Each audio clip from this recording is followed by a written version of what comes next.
When we think about dreams or talk about dreams, I'm sure that we might all come up with certain questions like, what is a dream?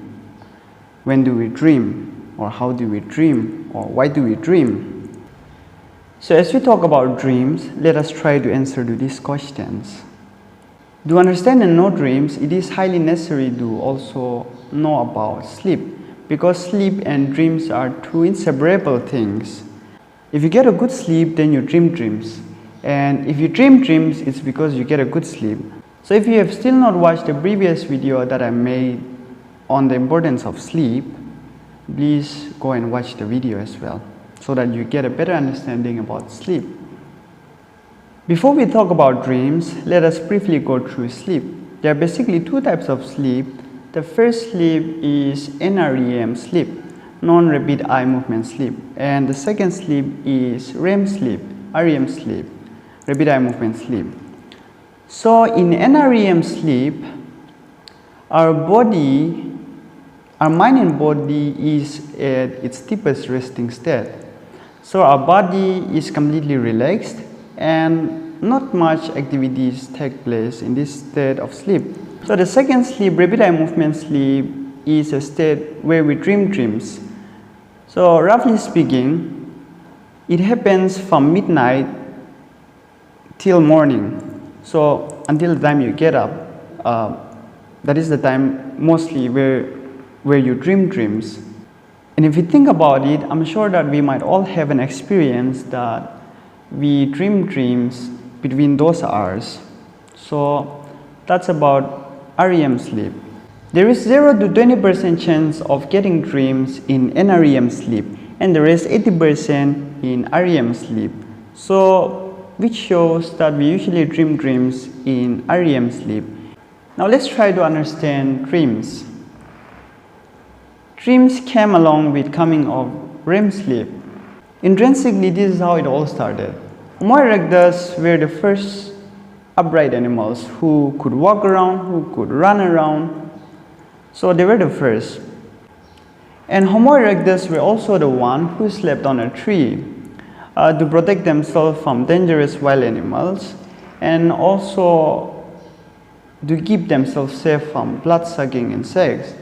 So they sleep on a tree. So when they slept on a tree, a threat surrounded them. Like, what if they fall from the tree at night, right? In their deepest sleep, what if they fall from the tree at night?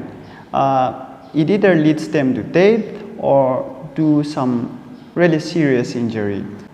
So as they sleep on a tree with all these threats, they did not get quality sleep or a quantity sleep.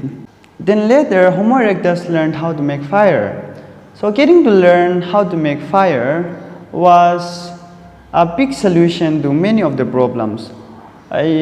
Although learning how to make fire was not a solution to all the problems, fire was a solution to many problems. So by learning how to make fire, they no longer slept on a tree. They get down to the ground and they started to sleep on the ground. So they build a fire, they sleep next to the fire. So those harmful wild animals, the predators, did not get close to the fire. So they are safe from the dangerous animals.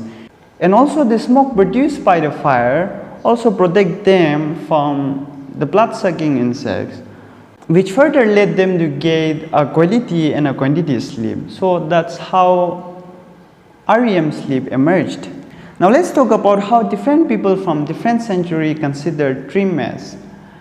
The ancient Egyptian considered that dream was nothing but a visitation from God. So there is a transcender who visits the humans in a form of dream. So dream is a state where God visits humans. So that was their belief. And similar thing goes to the Greek. The Greeks also believed that dream was nothing but a message from God. So we receive messages through dreams from God. So if there is a way that God has to speak to humans, then it is through dreams. So that was their belief. Then later comes Aristotle. Aristotle's idea about dream was very much different from those of ancient Egyptians and Greek. Aristotle said something like this: dreams are nothing but a reflection of self-experience. So everything is coming through our experiences. So that is what Aristotle thought about dreams. Then comes Sigmund Freud. In Freud's book, The Dream Interpretation, he brought so many ideas trying to explain dreams, trying to interpret dreams. So according to Freud, everybody has a repressed pleasure or a repressed wishes. So the only way to fulfill the unfulfilled wishes is through dreams. So it's something like, if there are some things that you couldn't achieve in reality, dreams is a state where you fulfill those. So it was all about wish fulfillment. So that was Freud's idea. There are certain disorders that we go through in our dreaming state. The first disorder is hallucination. We hallucinate a lot in dreams. So it's like we see things, we hear things, we smell things, or we experience things which does not actually exist in reality. It's like things, you are just hallucinating, we are just hallucinating. So things does not actually happen, things does not actually exist, but we see things, we hear things, it's all a hallucination.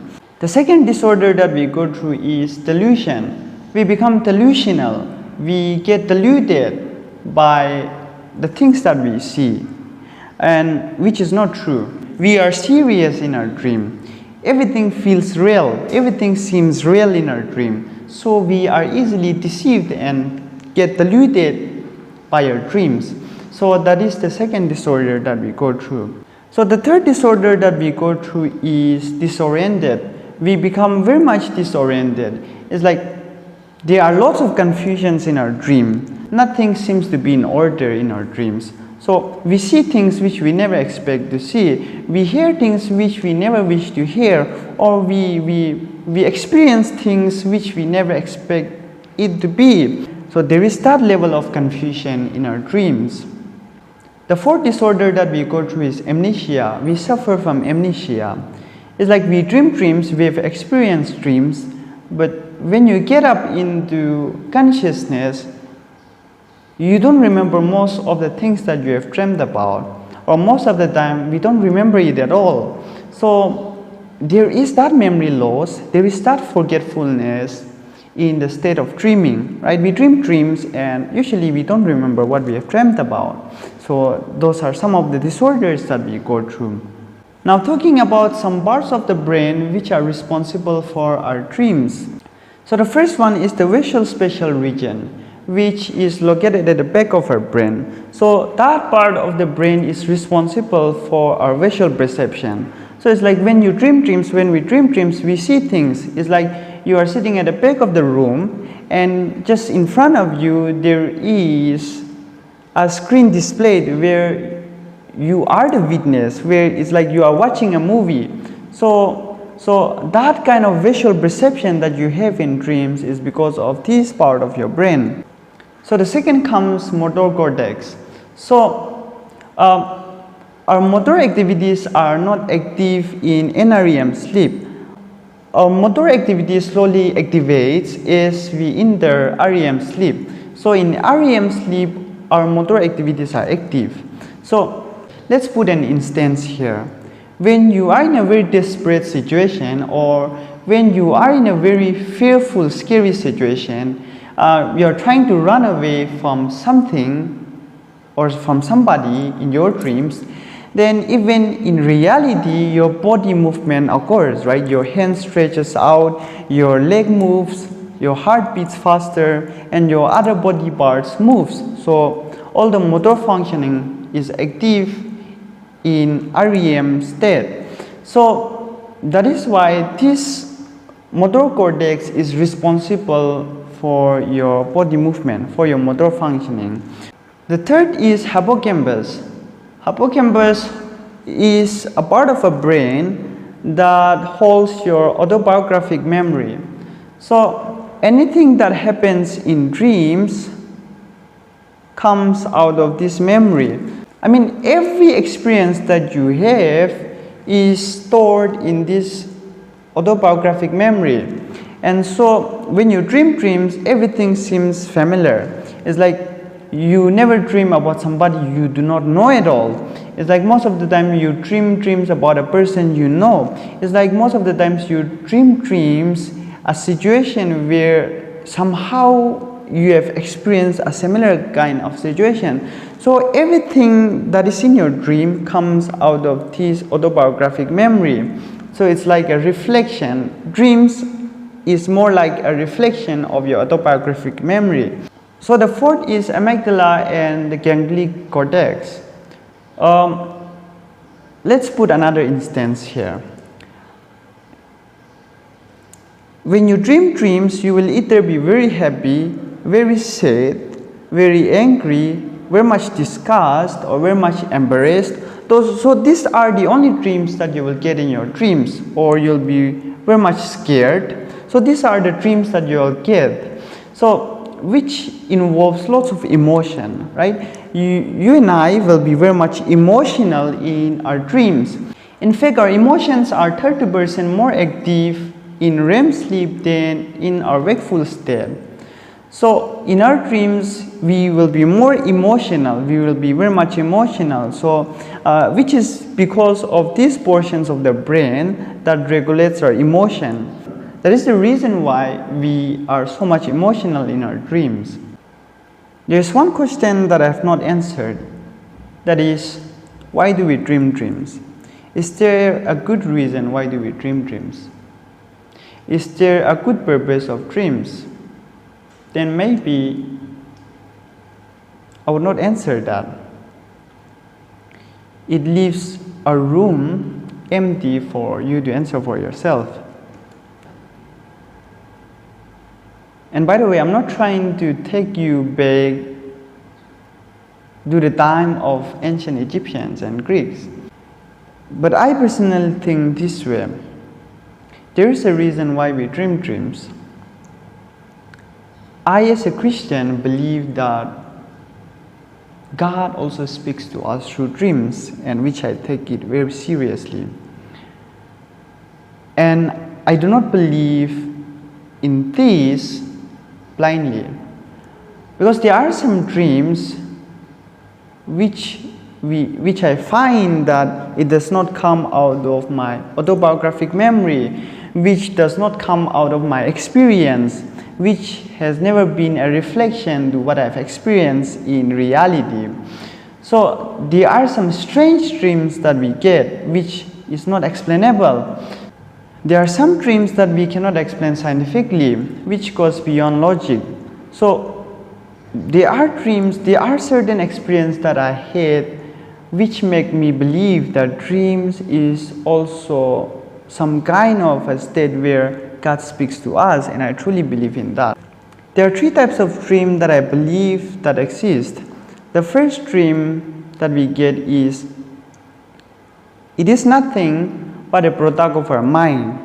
The second dream that I believe in is dreams. Some dreams are nothing but an involvement of some dark spirits. So I will not further elaborate there.